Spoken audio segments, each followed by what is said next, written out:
Olá, meus amores, tudo bom? Eu sou o professor Landes de Biologia. Estamos juntos mais uma vez aqui na TV Enem e nossa aula de hoje, o tema é vírus. Cara, que tema tudo a ver com esse momento agora do coronavírus, hein?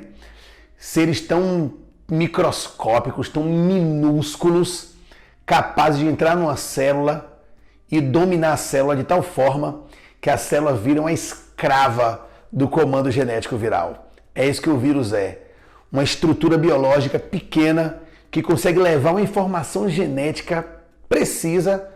Caso aquela informação genética do vírus entre na célula, pronto. A célula começa a trabalhar produzindo proteínas e estruturas virais e ela fica dedicada só a fazer isso.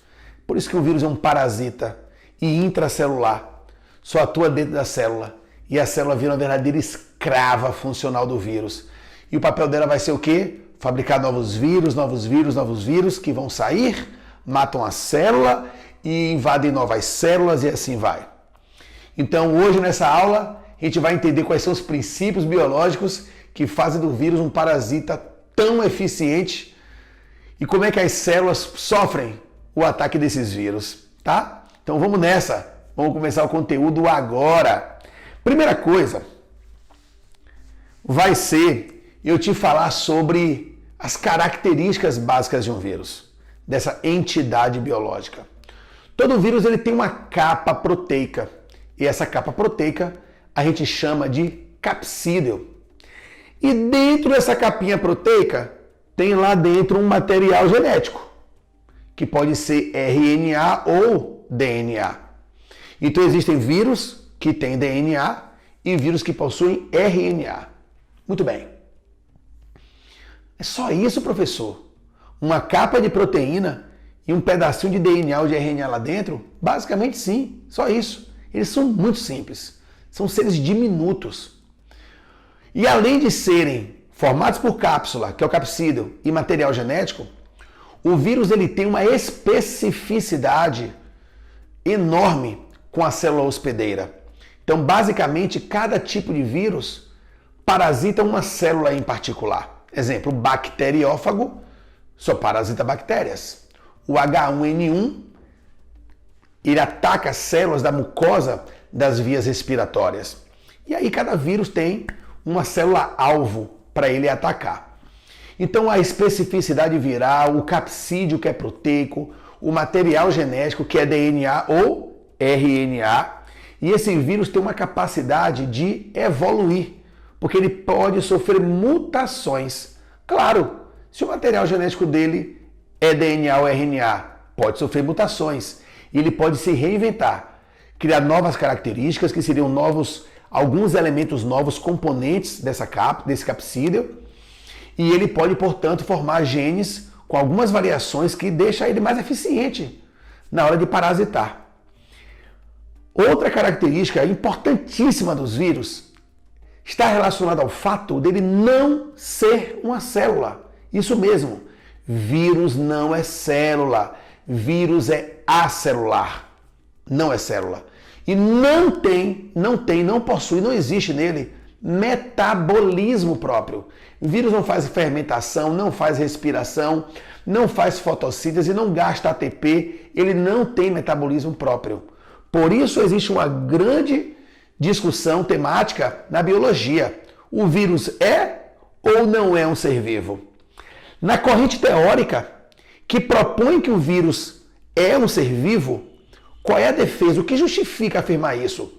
A presença do material genético, a mutação, essa capacidade que ele tem de evoluir. E o que sustenta a linha teórica que fala, não, vírus não é ser vivo. O que sustenta o fato dele não ser vivo é o fato dele não ter metabolismo energético. Então, para os pesquisadores, os estudiosos que acreditam que o vírus é um ser vivo, para quem acredita que ele é um ser vivo, defesa, é porque ele evolui, ele sofre mutação. Para quem defende que ele não é um ser vivo, opa, realmente ele não é. Ele não tem metabolismo energético.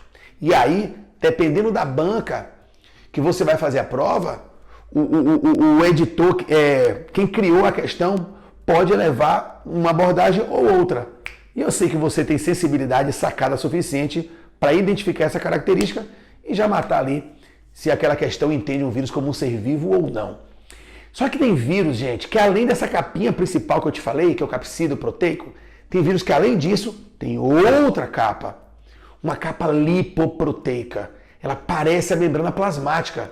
Nós chamamos ela de envelope. Então anota aí, nós temos dois grupos principais de vírus. Os vírus não envelopados e os vírus envelopados. Vírus não envelopado só tem capsídeo. Vírus envelopado tem capsídeo e tem o quê? Membrana lipoproteica por cima. Ele tem duas camadas, o capsídeo e a membrana lipoproteica. São os vírus, portanto, chamados de envelopados. O HIV é um vírus envelopado. O H1N1 é um vírus envelopado. O coronavírus é um vírus envelopado. O vírus da dengue é um vírus envelopado. Sacou? Vários são envelopados. E nesse envelope, nessa parte externa, ele tem alguma proteína que vai fazer com que a célula hospedeira o aceite. O coronavírus, por exemplo, apresenta um padrão, umas moléculas chamadas moléculas spike. O vírus da gripe, o influenza, tem a molécula H, que é a hemaglutinina, e a molécula N, que é a neuraminidase. Por isso que os vírus da gripe são chamados de H1N1, H3N5. O H vem da hemaglutinina e o N vem da neuraminidase. Lá no coronavírus é a molécula spike. Isso ajuda esses vírus a entrar na célula. Eles também podem ser chamados de quê? De antígenos virais, já que o vírus é um patógeno, ok? Quando esses vírus entram na célula, primeira ação deles, liberar o material genético, seja DNA ou seja RNA. Segunda etapa vai ser o quê? Fazer com que esse material genético seja copiado dentro da célula. Se for RNA, existem vírus capazes de replicar o RNA. O vírus da gripe, por exemplo, faz isso. O da dengue também. O coronavírus também. E tem vírus que, se for de DNA, ele tem condição de replicar o DNA. Então, quando esse material é multiplicado dentro da célula, o material genético é copiado dentro da célula hospedeira, a célula passa a ler aquele conteúdo genético e fabricar novos vírus.